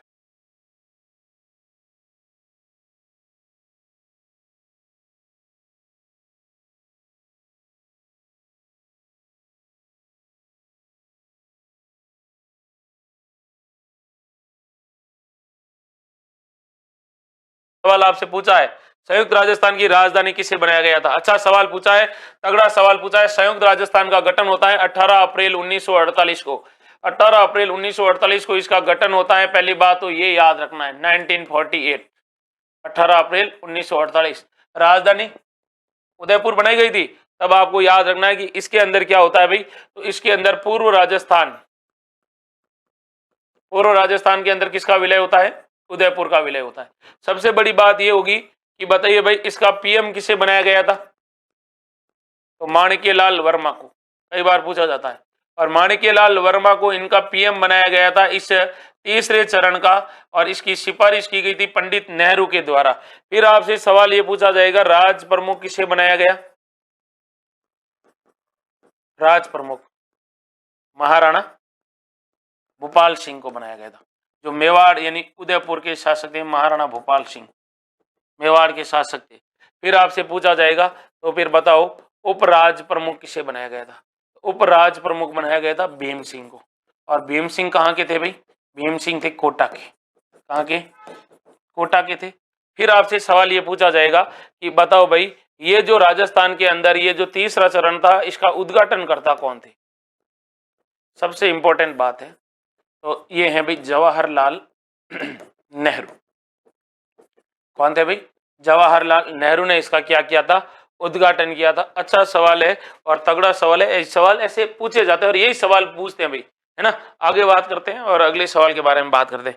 ज्यादा वो आप देखते हो ना, कोई कहता है ये है वो है, ऐसा है वैसा, वैसा वैसा कुछ नहीं होता है। सीधे सीधे सवाल पूछे जाते हैं, आपको आते हैं। लेकिन कई चैनल ऐसे मैंने देखा है यूट्यूब पे जब देखते हैं तो वो आपको आता है, लेकिन फिर भी वो क्या करता है, ये सवाल ऐसा ऐसा हुआ था, इस सवाल में ऐसा ऐसा होता। कुछ नहीं होता, सिलेबस से ही आते हैं सारे सवाल। जो आपने पढ़े ना उसी में से ही आते हैं, नया कोई नहीं आता है। ये जो आप यहाँ पढ़ रही हो ये सारी आपकी रिवीजन क्लास है कि आपने क्या पढ़ा है क्या नहीं पढ़ा है। तो सीधे सीधे सवाल है, सीधे सीधे आंसर आपको बताना है ना। आगे बात करते हैं। अगला सवाल है ये, करणी माता का मेला किस स्थान पर लगता है? तो पूछा है कौन सी माता का? करणी माता का मेला। और करणी माता से रिलेटेड ही आपसे क्या पूछा है? सवाल पूछा है। बताओ, देशनोक में, कोडम देसर में, कोलायत में, फलोदी में। और पूछा कौन किस माता का है भाई? करणी माता के बारे में पूछा है। सवाल अच्छे बनते हैं देखो। और जब सवाल का जब लेवल पूछा जाता है ना, तब आपको याद रखना है कि यार पूछा क्या जा रहा है और इतना अच्छा सवाल पूछा जा रहा है। बताइए, करणी माता का मेला आपसे पूछा है, कहाँ लगता है? और आपको इसका क्या बताना है? आंसर बताना है। अच्छा सवाल, गजब का सवाल। बताइए, करणी माता का मेला कहां पर होता है भाई? सबको आता है? बहुत बढ़िया। कहां पर होता है? देशनोक में। देशनोक कहां पर? बीकानेर में। कब लगता है? तो याद रखना नवरात्रों में लगता है। कब लगता है? नवरात्रों में लगता है, याद रखना। नवरात्र के कब? साल में 2 बार। फिर आपसे पूछा जाएगा करणी माता के बारे में कि करणी माता का जन्म कहां पर हुआ था। तो इनका जन्म हुआ था भाई सुआप गांव में। सुआप गांव कहां पर है भाई? तो सुआप गांव तो अपने राजस्थान के जोधपुर जिले में है। ठीक है। फिर आपसे सवाल ये पूछा भी जाएगा और अच्छे से पूछा जाएगा कि जन्म इनका अगर सुआप गांव के अंदर हुआ तो आपसे ये भी पूछा जाएगा कि बताओ भाई इनके बचपन का क्या नाम था। तो बचपन का नाम अगर आपसे पूछे तो आप कह देना कि भाई रिद्धि बाई था, रिद्धि बाई। फिर आपसे सवाल पूछा जाएगा करणी माता थी, इनके उपनाम पूछे जाते हैं। इनके उपनाम या फिर इनको किनका अवतार माना जाता है, ये सवाल अच्छा है। अवतार, तो इनका अवतार माना जाता है आवड़ माता का, आवड़ माता का। फिर आपसे पूछा जाएगा उपनाम, तो इनको क्या कहा जाता है? मेहाई कहा जाता है, मेहाई। फिर क्या कहा जाता है इनको? तो इनको कहा जाता है डोकरी, क्योंकि कहते हैं कि लगभग 150 साल तक करणी माता जीवित रही थी। और इनको कहा जाता है काबा वाली देवी, काबा वाली देवी। काबा वाली देवी इसलिए कहा जाता है क्योंकि इनके मंदिर में सफेद चूहे पाए जाते हैं और सफेद चूहों को क्या कहा जाता है? काबा कहा जाता है। अब आपसे पूछा जाएगा ये आराध्य देवी किस वंश की है। तो आराध्य देवी है वो तो है भाई राठौड़ों की, चाहे बीकानेर के राठौड़ लो, चाहे मारवाड़ के राठौड़ लो, चाहे किशनगढ़ के बीकानेर और मार, स्पेशली बीकानेर और मारवाड़ वालों के। फिर आपसे सवाल पूछा जाएगा कुल देवी किसकी है। तो कुल देवी अपने राजस्थान के अंदर एक जाति है जिसका नाम है चारण। तो ये चारणों की क्या है भाई? कुल देवी। अगला सवाल आपसे सवाल पूछा जाएगा, बताओ भाई इनके पति का क्या नाम था। तो इनके पति का नाम था देपाजी बिट्ठू, देपाजी बिट्ठू। इनका एक ग्वाला था और इनका एक ग्वाला था जो था दशरथ मेघवाल। और सवाल आपसे पूछा भी जाता है करणी माता के मंदिर में किसका देवरा बना हुआ है? दशरथ मेघवाल का। फिर आपसे सवाल पूछा जाएगा देवी का अन्य रूप, इन करणी माता का अन्य रूप क्या है? तो अन्य रूप है भाई सफेद चील। अच्छा सवाल पूछा जाता है, सफेद चील किस देवी का अन्य रूप माना जाता है? तो करणी माता का। फिर आपसे सवाल पूछा जाएगा करणी माता ने कौन सी दुर्ग की नींव रखी। तो आप कहते ना कि सर अपने राजस्थान में मेहरानगढ़ दुर्ग है ना, मेहरानगढ़ दुर्ग की इन्होंने क्या रखी थी? अपने हाथों से नींव रखी थी।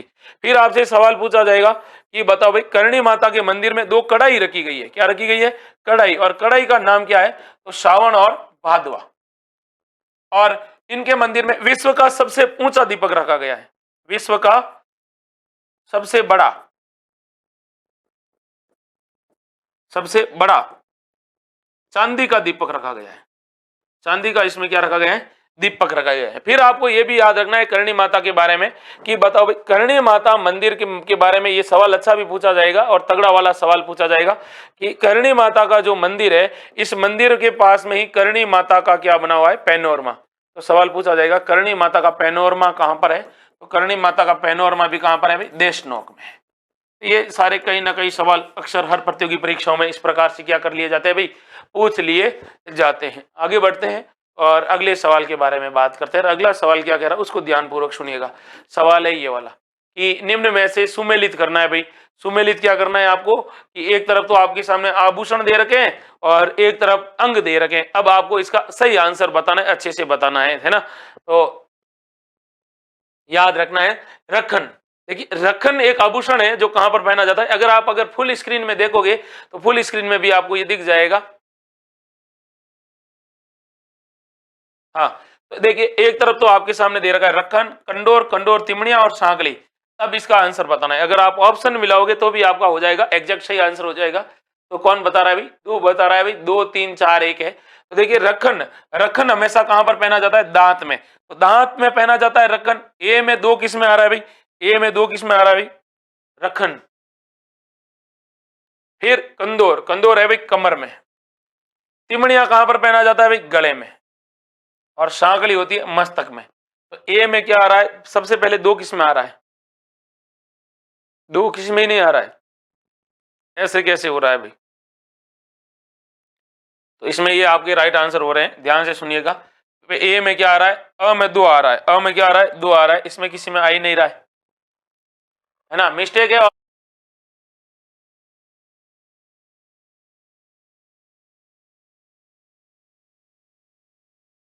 तो आपको नंबर देंगे। मैं यहाँ पे जिन्होंने किया उनके बारे में आपको सही करना है। कंदोरा होता है, कंदोरा, हाँ कंदोरा कमर पर पहना जाने वाला आभूषण होता है, चांदी का बना होता है ना। तो इसका राइट आंसर है, आपको याद रखना। रखन, चूप और रकन ये तो दांत में होते हैं, तिमड़िया गले में होता है, सांगड़ी मस्तक पर होती है। मस्तक मतलब माथे में, बालों की जो लट्टे होती है उन लट्टों को बांध कर रखा जाता है, याद रखना है ना। आगे बढ़ते हैं, अगले सवाल की तरफ देखते हैं। अगला सवाल है ये वाला, क्या पूछ रहा है ध्यान से देखो। ये सवाल पूछा है, किस चित्रकला के अंतर्गत पशु पक्षियों का विशेष महत्व प्रदान किया गया है। तो राजस्थान के अंदर पशु पक्षियों का सबसे विशेष महत्व किस में है, ये आपको याद रखना है। अच्छा सवाल है और तगड़ा वाला सवाल है, बताइए। हाँ भाई बोनस दिया है ना, ऑप्शन मिस्टेक थी, बाकी सवाल सही था। राइट आंसर बताना है आपको कि चित्रकला शैली है और इस चित्रकला शैली के अंदर पशु पक्षियों का विशेष महत्व है। तो राजस्थान की वह चित्र शैली जिसमें पशु पक्षियों को स्पेशली क्या दिया गया है, महत्व दिया गया है, कौन सी शैली है उसके बारे में बताना है। तगड़ा सवाल है और अच्छा सवाल है, बताइए। मारवाड़, बूंदी, किशनगढ़ या ढूंढार शैली। तो क्या राइट आंसर है भाई इसका, तो इसका सवाल है बूंदी शैली, याद रखना। बूंदी शैली अगर पूछे तो ये मेवाड़ और मुगल शैली का क्या है, मेवाड़ और मुगल शैली का मिश्रण है। इन दोनों का क्या है भाई, मिश्रण है। ये तो ये आपको याद रखना ही रखना है। कहते हैं कि यहाँ के एक शासक थे जिनका नाम था रतन सिंह, और रतन सिंह को जहांगीर ने एक उपाधि दी थी। जहांगीर ने कौन सी उपाधि दी थी इनको, आपको पता होना चाहिए कि इनको कौन सी उपाधि दी। चित्रकला में बहुत अधिक रुचि थी और जहांगीर ने इनको उपाधि दी थी, बताओ। मैंने पहले बताई भी थी आपको। अगला सवाल देखिए, सालिम सिंह की हवेली किस स्थान पर है। जब सालिम सिंह की हवेली के बारे में पूछा है, और राजस्थान के अंदर आपको पता होना चाहिए हवेलियों के बारे में जब भी पूछे तो आपसे पूछा जाएगा हवेलियों का नगर किसे कहते हैं भाई, हवेलियों का नगर। तो आप कहोगे सर हवेलियों का नगर कहते हैं जैसलमेर को। किसको कहते हैं, जैसलमेर को। फिर आपसे सवाल पूछा जाएगा हजार हवेलियों का नगर किसे कहते हैं भाई, हजार हवेलियों का नगर किसे कहते हैं। तो आप क्या जवाब दोगे, हजार हवेलियों का नगर कहते हैं भाई किसको, बीकानेर को। और आपसे सवाल पूछा जाएगा कि बताओ भाई राजस्थान में सेठों की सर्वाधिक, सेठ या साहूकारों की हवेलियां सर्वाधिक कहां पर है। तो राजस्थान में सेठ या साहूकारों की जो हवेलियां, और वो भी अगर सर्वाधिक है, और ये हवेलियां हैं वो किसके लिए प्रसिद्ध है भाई, भित्ति चित्रों के लिए प्रसिद्ध है। भित्ति चित्रों के लिए प्रसिद्ध है, वो कहां पर है भाई। तो आप कहोगे सर ये अपने राजस्थान के किस जिले में है, शेखावाटी के अंदर है। कहां पर है, शेखावाटी क्षेत्र के अंतर्गत है सेठ साहूकारों की हवेलियां। तो इसमें राइट आंसर पूछा जाता है सालिम सिंह की हवेली अपने राजस्थान के किस जिले में है भाई, जैसलमेर जिले में है ना। तो ये भी आपको याद रखना है कि जैसलमेर जिले में है। अच्छा सवाल है, तगड़ा वाला सवाल है और गजब का सवाल है। अगला सवाल है ये वाला, छप्पन का मैदान किस जिले में स्थित है। कैसा मैदान, छप्पन का मैदान है राजस्थान के किस जिले में स्थित है। अगर आपसे सवाल पूछे तो आपको क्या जवाब देना है। देखिए एक तो है छप्पन की पहाड़ियां, तो छप्पन की पहाड़ियां जब भी पूछे तो डापा चूक नहीं होना है कि छप्पन की पहाड़ियां कहां पर है। छप्पन की पहाड़ियां, तो छप्पन की पहाड़ियां तो है अपने कहां पर भाई, बाड़मेर में। और याद रखना कि अन्नकूट महोत्सव में कितना भोग लगता है भाई। अन्नकूट महोत्सव कहां का प्रसिद्ध है, अन्नकूट महोत्सव नाथ द्वारा राजसमंद, नाथ द्वारा राजसमंद।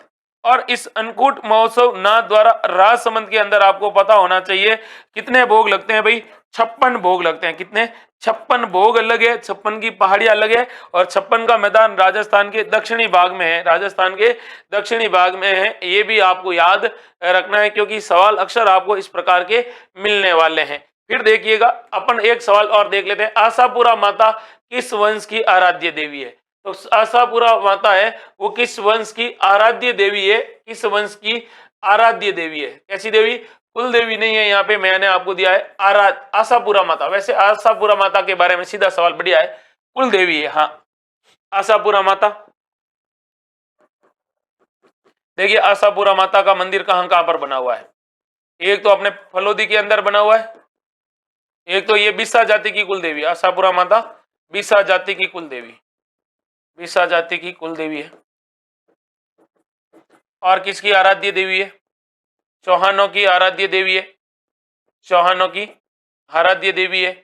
एक मंदिर कहां पर बना हुआ है भाई, एक मंदिर बना हुआ है अपने नाडोल के अंदर, नाडोल पाली के अंदर बना हुआ है एक मंदिर, नाडोल पाली में, नाडोल पाली। और एक मंदिर कहां पर बना हुआ है भाई, एक बना हुआ है बड़ौच के अंदर, बड़ौच गुजरात में, जो एक चौहान शासक ने बनाया था। एक मंदिर कहाँ पर बना हुआ है भाई? पोखरण के अंदर बना हुआ है। पोखरण कहाँ पर? जैसलमेर में बना हुआ है। एक मंदिर और कहाँ पर बना हुआ है भाई? तो एक मंदिर बना हुआ है जालोर दुर्ग में। एक मंदिर कहाँ है? जालोर में।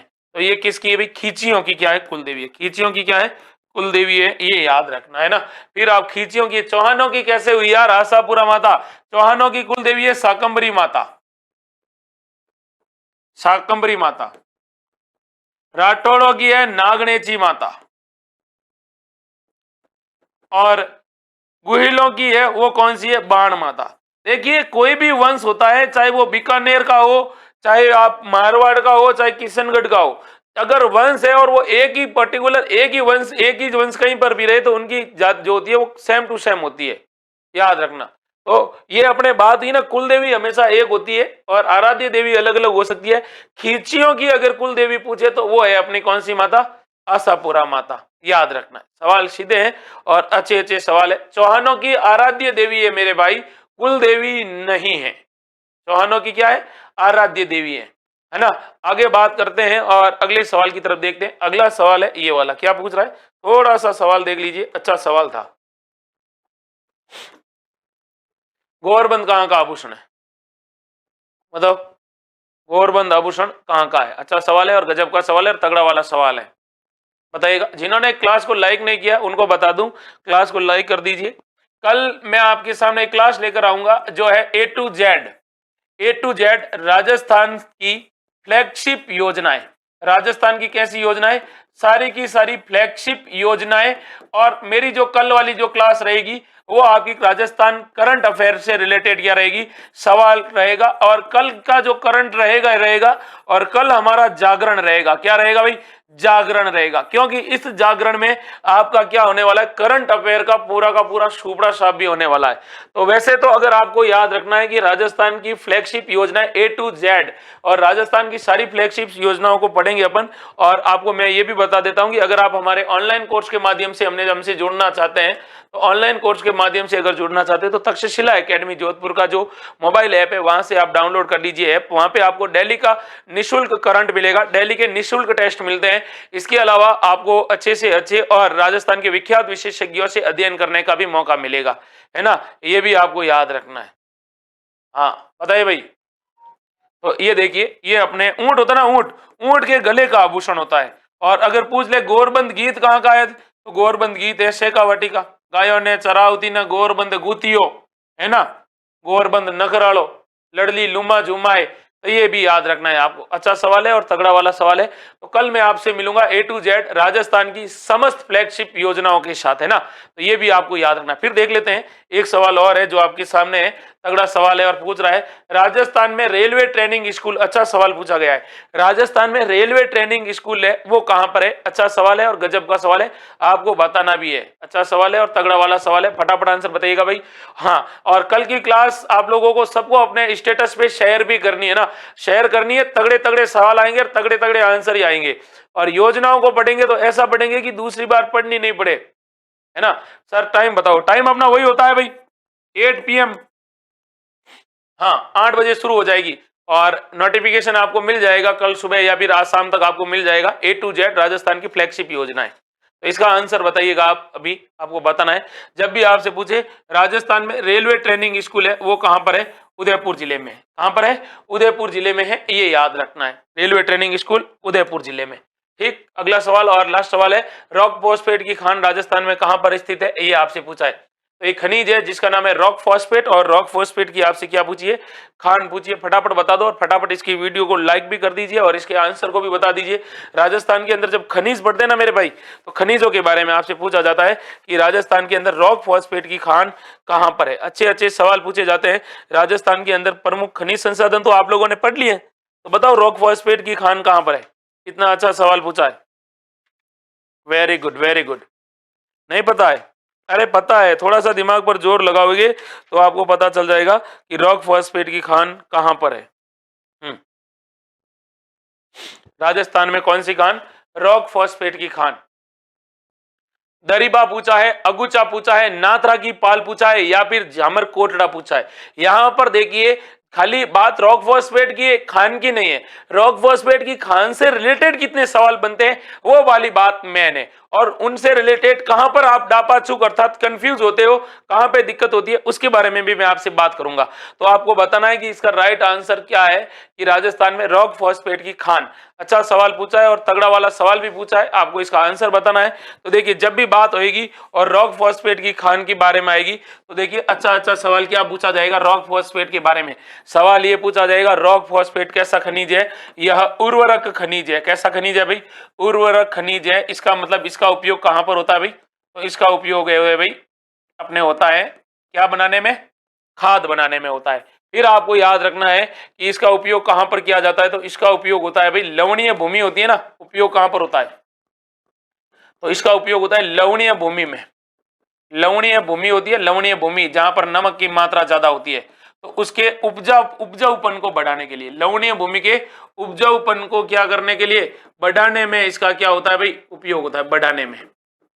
फिर आपसे क्या सवाल पूछा जाएगा इसी से रिलेटेड कि बताओ भाई हमारा राजस्थान है, इस राजस्थान के बारे में पूछा जाएगा कि उत्पादन में राजस्थान पहले नंबर पे है। तो उत्पादन में फर्स्ट कौन है, तो अपना राजस्थान, रंगीला राजस्थान, सुनहरा राजस्थान, अपनी कर्म भूमि, अपनी मातृभूमि।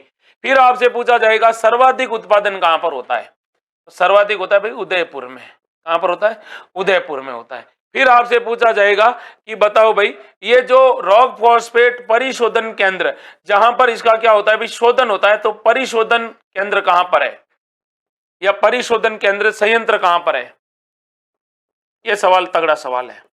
तो इसके बारे में आपको याद रखना है सर ये तो जामर कोटड़ा के अंदर है, और जामर कोटड़ा कहां पर है, जामर कोटड़ा उदयपुर के अंदर है। यहाँ पर क्या होता है भाई इसका शुद्धिकरण होता है खनिज का।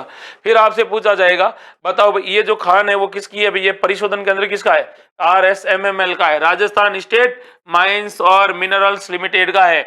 अब आपसे सवाल पूछा गया है बताओ भाई खान कौन सी है, तो आपसे क्या कहा जाएगा, आप कहोगे सर सर्वश्रेष्ठ खदान का पुरस्कार मिला है जामर कोटड़ा को। किसको मिला है, जामर कोटड़ा में ही इसकी खदान है, 1999 में सर्वश्रेष्ठ खदान का क्या मिला है, पुरस्कार भी मिला है। ये भी आपको याद रखना है भाई। अच्छा सवाल, बेहतरीन सवाल और तगड़ा सवाल है। कल मैं आपके सामने A to Z Rajasthan current affair, Rajasthan की फ्लैगशिप योजनाएं लेकर आऊंगा। तब तक आपको हमारे साथ जुड़े रहना है। बाकी अगर आपको हमारे यहाँ पर किसी भी बैच में अगर आपको ऑनलाइन एडमिशन चाहिए, चाहे आप सब इंस्पेक्टर की तैयारी करो, चाहे आप LDC की तैयारी करो, चाहे आप हमारे राजस्थान की सभी प्रतियोगी परीक्षाओं की अगर एक साथ तैयारी करना चाहते हैं और लंबे बैच में अगर ज्वाइन करना चाहते हैं, तो हमारे यहाँ पर एक बैच है जो है फाउंडेशन बैच।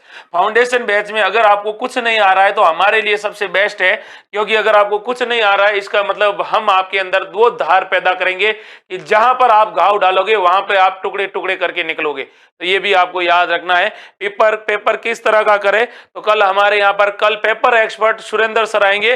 पेपर का एनालिसिस कैसे करना है, पेपर को कैसे अटेंड करना है, परीक्षाओं में किन किन बातों का ध्यान देना है, तो वो आपको आएंगे बताएंगे। क्योंकि अब तक अपने उन्होंने कैरियर में 29 राजस्थान की सरकारी परीक्षाओं को पास किया है, तो उनको एक एक परीक्षाओं के बारे में बेहतरीन नॉलेज है और बेहतरीन ज्ञान देने वाले हैं। कल सुरेंद्र सर आएंगे, तब आपको इनके बारे में सारी जानकारी देंगे कि पेपर कैसे भरने हैं, गोले कैसे भरने हैं, कैसा पेन ले जाना है, किस प्रकार से कैसे सवाल अटेंड करने हैं, क्या दिमाग में चलता है जब पेपर देते हैं, तो किस प्रकार से डिप्रेशन से दूर रहना है, खुद को किस तरह से मोटिवेट करना है, तो ये सारी चीजें वो बताएंगे आपको, है ना। मैं आपको कल फिर मिलूंगा नए जोश, नए जुनून और नए प्रश्नों के साथ। तब तक के लिए आप सबको जय हिंद, जय भारत। और इस वीडियो को अपने दोस्तों के साथ ज्यादा से ज्यादा शेयर करिएगा, और कल वाला जो आपको लिंक मिलेगा उनको भी शेयर करिएगा, है ना भाई। ओके, जय हिंद।